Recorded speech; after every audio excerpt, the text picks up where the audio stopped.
Di bulan Rajab ini mari kita lebih tingkatkan amal kebajikan kita dan memperbanyak doa, sebagaimana ketika datangnya bulan Rajab Nabi Muhammad SAW berdoa, Allahumma barik lana fi Rajab wa Sya'ban wa barik lana. Ya Allah Tuhan kami, berkatilah bulan Rajab, berkatilah bulan Sya'ban, dan sampaikanlah umur kami pada bulan Ramadan.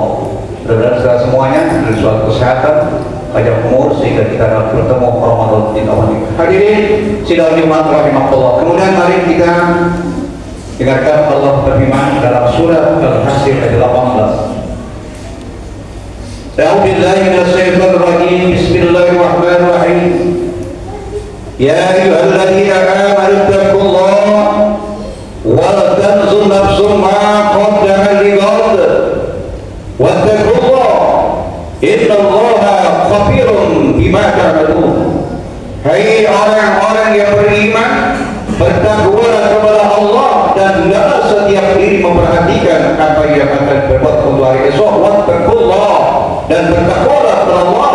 Innallaha khabirun bima ta'malun, sesungguhnya Allah Maha mengetahui apa yang kamu kerjakan. Hadirin sidang Jumat yang dimuliakan Allah Subhanahu wa taala. Di dalam ayat ini Allah Subhanahu wa taala menegaskan sekaligus mengingatkan kepada orang-orang yang beriman untuk terus meningkatkan keimanannya agar mampu menuju ke jenjang takwa. Sampai 2 kali Allah mengingatkan dalam ayat ini, wattaqullaha, wattaqullaha, dan bertakwa kepada Allah, dan bertakwa kepada Allah.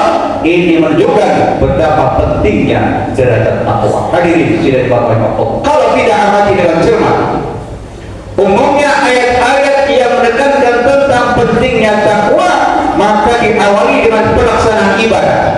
Maka apabila seorang ingin memperoleh identitas takwa, maka seorang itu harus melaksanakan apa yang diperintahkan Allah dan apa yang digariskan oleh Rasulullah Sallallahu Alaihi Wasallam. Hadirin sidang rahimahullah, kita boleh saja mengatakan diri kita yang beriman, bertakwa, silakan. Ini hak kita untuk bersuara. Tetapi apakah kita sudah layak pantas menjadi peringkat takwa? Kata Imam Ibnu Mas'ud, orang yang layak menyandang peringkat takwa itu ada 3 kriteria. Kriteria yang pertama itu al-khawfu bi al-jahli, merasa takut kepada Allah. Ini pertama. Hadirin sidang rahimahullah, seseorang yang beriman itu harus menanamkan rasa takutnya kepada Allah. Dimanapun kita berada, jauh dekat, dilihat orang atau tidak, kita merasa bahwa diri kita ini diperhatikan Allah. Ada sebuah riwayat menerangkan yang diriwayatkan oleh Khalifah Umar bin Khattab. Suatu ketika itu Umar sedang perjalanan melihat anak seorang pengembala domba sedang istirahat di bawah sebuah pohon. Kemudian Umar pun turun dan beristirahat. Sambil melepaskan lelah, Umar bertanya, wahai anakku, apakah engkau yang mengembalakan domba ini semuanya? Tidak, Tuhan. Jawab anak pengembala. Kembali Umar bertanya, apakah domba-domba ini semua milikmu? Tidak, Tuhan, ini milik majikan saya yang saya gembalakan. Jawab anak pengembala. Kembali Umar bertanya, wahai anakku, bolehkah aku memberi 1 ekor? Apa jawaban anak ini? Tidak bisa, Tuhan, ini bukan milik saya, ini milik majikan saya yang saya gembalakan. Penasaran Umar. Wahai anakku, kalau kamu jual 1 ekor, majikanmu tidak mengetahui lagi pula banyak beratus-ratus ekor kambing. Dan di sini hanya kita berdua, tidak ada yang tahu. Apa jawaban anak pengembala itu? Betul, Tuhan. Kalau aku jual 1 ekor, pasti majikan aku tidak mengetahui.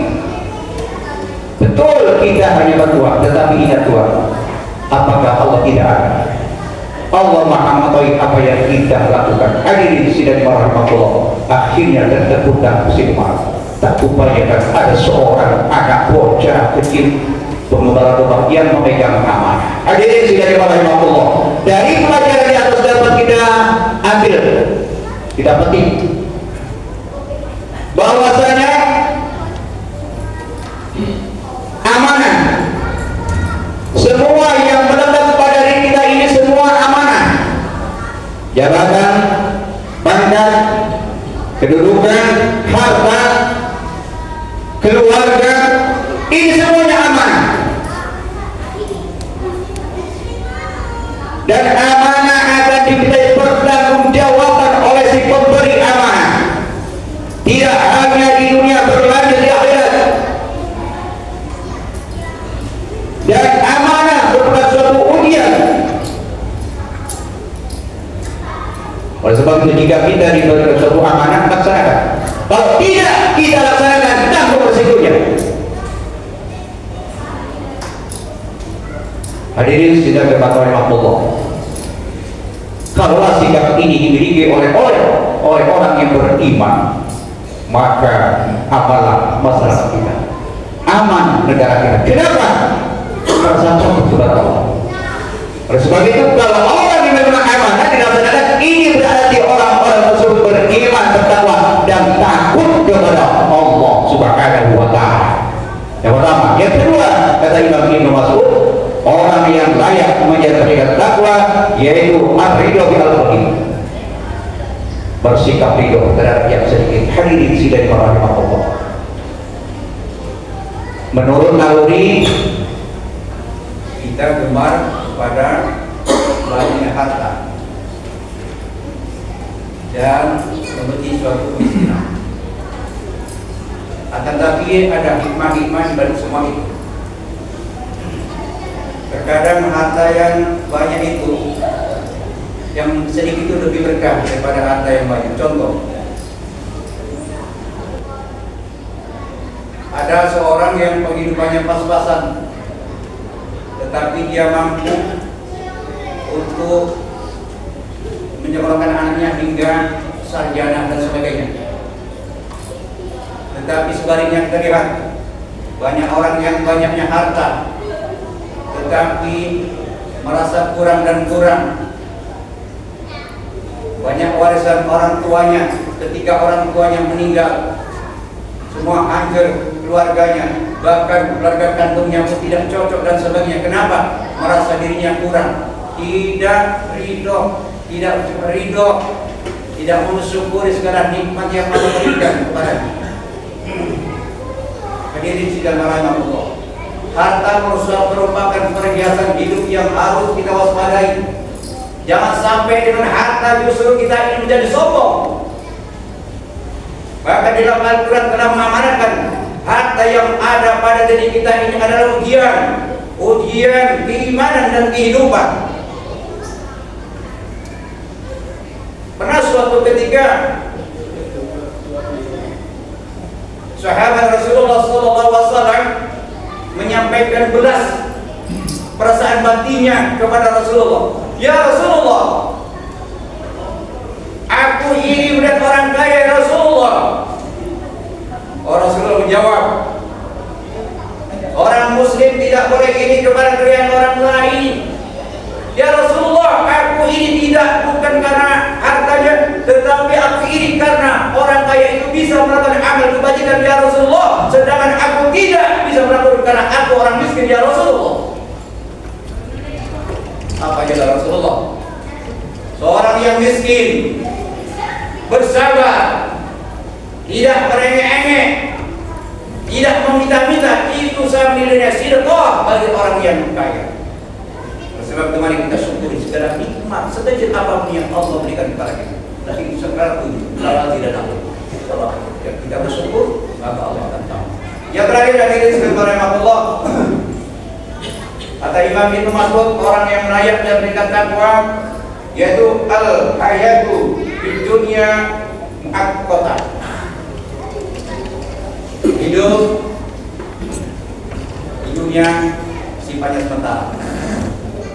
Dan menyadari bahwa orang yang beriman itu menyadari bahwa hidup dunia ini sementara. Ada hidup yang hakiki dan abadi, itulah kehidupan akhirat nanti. Semuanya kita tinggal. Apa yang kita miliki kita tinggal semuanya. Kita akan kembali kepada Allah Subhanahu wa Ta'ala. Sebab itu orang yang beriman menyadari bahwa hidup kita ini singkat di dunia ini. Paling berapa banter usia kita dipanggil Allah Subhanahu wa taala? 60 tahun sudah hebat. Banyak saudara kita dipanggil Allah. Ini gambaran kita. Kita semuanya akan kembali kepada Allah. Kita tinggalkan semua apa yang kita miliki. Perbanyaklah amal kebaikan kepada kita kepada Allah Subhanahu wa taala. Hadirin sidang rahimah Allah, barangkali ini saja yang dapat kami sampaikan. Kata Imam Ibnu Mas'ud, orang yang pantas menjalankan peringkat takwa yaitu al-khawf bil jalil, merasa takut kepada Allah. Yang kedua, ar-ridha bil qalil, bersikap ridha kepada Allah, bersikap ridha pada yang sedikit. Dan yang terakhir adalah hidup di dunia ini sifatnya sementara. Barakallahu fi wa lakum fil Qur'anil azim wa nafa'ni wa iyyakum bima fihi minal ayati wa dzikril hakim wa taqabbal minna wa minkum tilawatahu innahu was-sami'ul 'alim. Aqulu qawli hadza fastaghfirullaha li wa lakum wa li walidayya wa li walidaykum wa li jami'il muslimin wal muslimat fastaghfiruhu innahu huwal ghafurur rahim.